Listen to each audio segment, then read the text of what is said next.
Online game के जरिए धर्मांतरण का खुलासा हुआ है। आरोपियों ने नाबालिग से ऑनलाइन गेम की चैट में बातचीत करनी शुरू की और सिलसिला व्हाट्सएप और उसके बाद मेल के जरिए धार्मिक चीजें भेजने तक जा पहुंचा। घंटों फोन पर बातें होने लगी। हालात ऐसे हो गए कि एक 17 साल का नाबालिग 2 साल तक दिन में 5 बार जिम जाने के बहाने मस्जिद जाता रहा।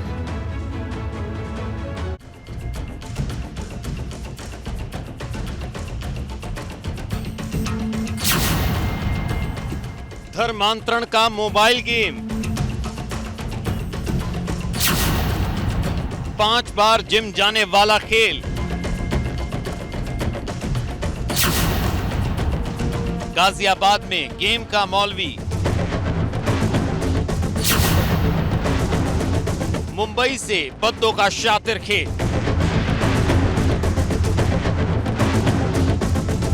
ऑनलाइन गेम खेलने वाला नाबालिग बेटा जब दिन में 5 बार जिम जाने लगा, जब शाम को 5 बजे निकलने के बाद घंटों बाहर रहने लगा तो पिता को उसकी रेकी करनी पड़ गई। गाजियाबाद के पौष इलाके कविनगर के परिवार ने जब बेटे का पीछा किया तो उनके कदम इस मस्जिद के सामने आकर रुके। थाना कविनगर में जिस मस्जिद के मौलवी के खिलाफ FIR दर्ज हुई है, हम इस समय उसी मस्जिद के बाहर हैं जिसमें नाबालिग किशोर, वह नाबालिग किशोर जो कि दूसरे धर्म का था और इसी मस्जिद में आकर 5 टाइम की नमाज पढ़ने लगा। जो उसके पिता थे उसकी रैकी की और उन्होंने देखा कि हमारा जो बच्चा है यह कहाँ जाता है। वह झूठ बोलने के बाद इस मस्जिद में आया करता था। परिजन उस समय तो कुछ नहीं बोले। बाद में जब बेटे से बात की तो खुलासे शुरू हुए। 17 साल के लड़के ने बताया कि वो ऑनलाइन गेम के खेलने के दौरान मुंबई के एक शख्स के संपर्क में आया और फिर ब्रेन वॉश का गेम शुरू हो गया। नाबालिग के दिमाग में उसके धर्म को लेकर गलत बातें बताई गई और इस्लाम अपनाने के लिए प्रेरित किया जाने लगा। इस तरह से ब्रेन वॉश करते हैं कि उसका अपने आप पर काबू नहीं होता। उसके बाद उसमें एक शख्स ऐसा जुड़ता है जो कि उससे कहता है कि अल्लाह, यानी कि अल्लाह से मांगो तो सब मिलता है। एक दिन उस नाबालिग किशोर को पैसे की ज़रूरत आन पड़ी तो उसने उससे इस बात की शेयर की, तो जिसके बाद उसने कहा कि अल्लाह से मांगो तो तुम्हारी मुराद पूरी हो जाएगी। और उसके बाद एक दूसरे खाते से, यानी कि एक मुस्लिम लड़के के खाते से उसके अकाउंट में तुरंत ही पैसे पहुंच जाते हैं, जिसके बाद उसका जो यकीन था वो और बढ़ जाता है और वह अपने धर्म को ना मानते हुए फिर दूसरे धर्म में चला जाता है। परिजनों के मुताबिक ऑनलाइन गेम खेलने के दौरान पहले वो मुंबई के बद्दो नाम के युवक और फिर गाजियाबाद के मौलवी के संपर्क में आया। दोनों उसको धर्म बदलने के लिए करीब 2 साल तक उकसाते रहे। मामले का खुलासा तब हुआ जब वो 5 बार जिम करने की बात कहकर घर से गायब रहने लगा। झूठ बोलने के बाद इस मस्जिद में आया करता था, जो कि घर में बोला करता था कि मैं 5 टाइम जिम जा रहा हूँ, लेकिन 5 टाइम वह जिम नहीं, वह 5 टाइम इस मस्जिद में आता था और इस मस्जिद में आने के बाद यहाँ नमाज पढ़ता था। उसके पिता ने आरोप लगाया है कि इस पूरे मामले में जो मस्जिद के इमाम हैं, जो मौलवी हैं, उनकी भी कहीं ना कहीं जो भूमिका है वह संदिग्ध है। थाना कविनगर पे कल एक व्यक्ति द्वारा ये सूचना प्राप्त हुई कि उसके पुत्र को कुछ ऑनलाइन गतिविधियों और गेमिंग साइट्स के द्वारा ऐसी उसके साथ कुछ चैट्स की गई हैं, जिसके कारण उसका धर्मांतरण कराने का प्रयास किया जा रहा है और इसके कारण वो कुछ संदिग्ध गतिविधियों में भाग भी लेने लगा है। उक्त तहरीरी सूचना के आधार पर तत्काल इस सुसंगत धाराओं में अभियोग पंजीकृत किया गया है। इसमें हमने अपनी साइबर टीम को भी लगाया हुआ है। सभी पहलुओं की जांच की जा रही है। इस पूरे प्रकरण के संदर्भ में अग्रिम वैधानिक कार्रवाई सुनिश्चित की जाए। परिजनों के मुताबिक मुंबई में रहने वाला बद्दो नाम का युवक नाबालिग से घंटों बात करता, व्हाट्सएप और ईमेल से धार्मिक सामग्री भेजता और भगोड़े जाकिर नाइक की तकरीर के वीडियो के लिंक भेजता। हालात ऐसे हो गए थे कि अगर इस्लाम धर्म के बारे में नाबालिग के सामने कुछ कहा जाता तो वो चिढ़ जाता था। डॉक्टरों का कहना है कि अगर आप अपने बच्चों से बात नहीं करेंगे, उनसे दोस्ती नहीं करेंगे, तो बाहरी लोग उन्हें बरगलाने के इंतजार में ही बैठे रहते हैं। ऑनलाइन वो बच्चा उनसे ज़्यादा अटैच हो गया, अपने माँ बाप की तुलना में वो उनसे ज़्यादा अटैच हो गया और उनकी बातों पे ज़्यादा उसने रिलाई किया और माँ बाप ने उनको प्रॉपर टाइम नहीं दिया ना। और बच्चे से कभी पूछते नहीं है माँ बाप कि हाँ क्या कर रहे हो, क्या करना है और कैसे क्या है। तो ऐसे में बच्चों का माइंड डाइवर्ट ही रहता है और वो इधर उधर की बातों में बहुत ज़्यादा क्यूरियोसिटी रहती है। और वो क्यूरियोसिटी कहाँ से शांत हो गई कोई ज़रूरी नहीं है, हो सकता है वो कोई किताब पढ़े या कुछ भी देखे, उससे हो जाए। और अगर ऑनलाइन माध्यम से 2 वे कन्वर्सेशन हुआ और उसकी बात उसको समझ में आ गई तो कई बार बच्चे उस पर डाइवर्ट हो जाते हैं। मोहब्बत के नाम पर धर्म परिवर्तन के मामले अब हर रोज सुनाई देते हैं।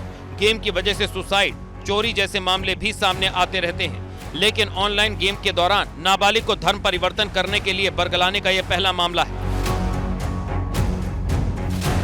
उसके पिता ने थाना कबीरनगर में FIR दर्ज कराई है, जिसके बाद जिस मस्जिद में वह नमाज पढ़ने जाता था उसके इमाम के खिलाफ भी FIR दर्ज हुई है। और जहां से मुंबई से ये संचालित हो रहा था, बद्दो नाम के शख्स के नाम के खिलाफ भी FIR दर्ज हुई है। इस पूरे मामले में अब पुलिस FIR दर्ज कर जांच कर रही है। गाजियाबाद से ABP गंगा के लिए मैं शक्ति सिंह।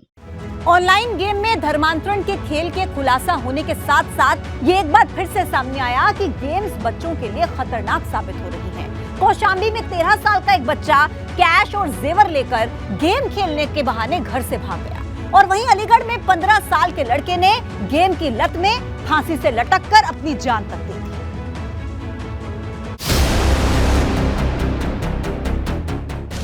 कौशाम्बी में 13 साल का लड़का गेम खेलने के लिए घर से कैश, ज्वेलरी, टैबलेट और मोबाइल लेकर फरार हो गया। इधर अलीगढ़ में गेम की लत का 15 साल का लड़का ऐसा शिकार हुआ कि उसने आत्महत्या कर ली।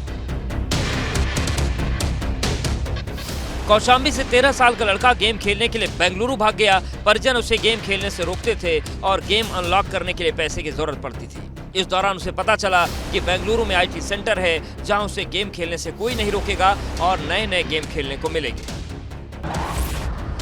इस बच्चे से जब हम लोगों ने जानकारी की, उसके थोड़ा सा काउंसलिंग की गई तो उसने बताया कि उसे फ्री फायर गेम है एक, उसको खेलने की लत लग गई थी और उसमें जो एडवांस स्टेज उसका होता है उसको अनलॉक करने के लिए पैसे की ज़रूरत रहती है। इसीलिए वो घर से सारा पैसे और सारी जेवर लेकर के वो चला गया था। वहाँ जाकर के वो रेलवे स्टेशन पे भटकता था और वो बेंगलोर इसलिए गया था क्योंकि उसे ये था कि IT सिटी है यहाँ और यहाँ हमको और भी ज़्यादा गेम खेलने को मिलेगा और इसे हमें इस गेम के जानने वाले मिल जाएंगे, ये सोच करके ये चला गया था। फिलहाल बच्चे को सकुशल बरामद कर लिया गया है। 13 मई को घर से बच्चे के गायब होने के बाद परिजनों ने पुलिस में रिपोर्ट दर्ज कराई। इधर नाबालिग बेंगलुरु रेलवे स्टेशन पर काफी दिन तक भटकता रहा। गनीमत रही कि पुलिस ने उसे समय रहते खोज निकाला। इधर अलीगढ़ में परिजनों को 15 साल के लड़के का पंखे से लटकता शव मिला तो परिवार में हड़कंप मच गया। शव के पास एक सुसाइड नोट भी मिला है जिसमें लिखा है, mummy daddy I am sorry. अकस्मात जब आकर के 12:10 पर देखा तो गेट खोला तो गेट बंद था चारों तरफ से। माता पिता ने जब गेट खोला अंदर से तो गेट नहीं खुला, पड़ोस से गेट खुलवाया, तब जाकर देखा तो बच्चा बेड पर लेटा पड़ा था। वजह क्या रही है ये सर अभी ये मालूम नहीं है, पोस्टमार्टम के बाद रिपोर्ट। गेम वेम मतलब कुछ क्या था? हाँ, मोबाइल वगैरह पिज्जा मंगाया था उसने। माइंड डिप्रेशन में रहता है, गेम्स वगैरह खेलता है। रिश्तेदारों के मुताबिक घर पर बच्चा अकेला था। मोबाइल पर गेम खेलते खेलते बच्चा टेंशन में आ गया और सुसाइड कर लिया। वो हमेशा गेम खेलता रहता था और डिप्रेशन में रहता था। घटना तो देखिए, साक्ष्य तो उसी बच्चे को पता है जिसके साथ में हुआ है। सीधी बात तो ये है कि बच्चा रात को मोबाइल पे गेम खेल रहा था। घर पर माँ बाप थे नहीं, माँ बाप मसूरी गए हुए थे टूर पे। अब ये नहीं पता कि बच्चे ने क्या गेम खेला है क्या नहीं खेला है। ये तो उसका मोबाइल जब रिकॉर्डिंग होगा तब निकल के आएगा उसमें क्या, कैसे वो डिप्रेशन में आया, क्या उसने किया है सर, उसने क्या देखा मोबाइल के अंदर जो डिप्रेशन में आके उसने इतना बड़ा कदम उठाया। अभी ये साफ नहीं है कि आखिर किस गेम के खेलते खेलते वो इतना तनाव में आ गया और उसने जान दे दी। कलरा थाना महुआ खेड़ा में एक 16 वर्षीय बालक की सुसाइड के कारण मृत्यु हो गई। पुलिस को मौके से सुसाइड नोट और लैपटॉप मिला है तथा बॉडी को पोस्टमार्टम हेतु भेज दिया गया है और इस मामले की जांच की जा रही है। फिलहाल पुलिस मामले की जांच में जुटी है। पुलिस का कहना है कि गेम के बारे में जांच पूरी होने के बाद ही कुछ कह सकते हैं, लेकिन सूत्रों के मुताबिक नाबालिग PUBG नाम का गेम खेलता था। Bureau report, ABP Ganga.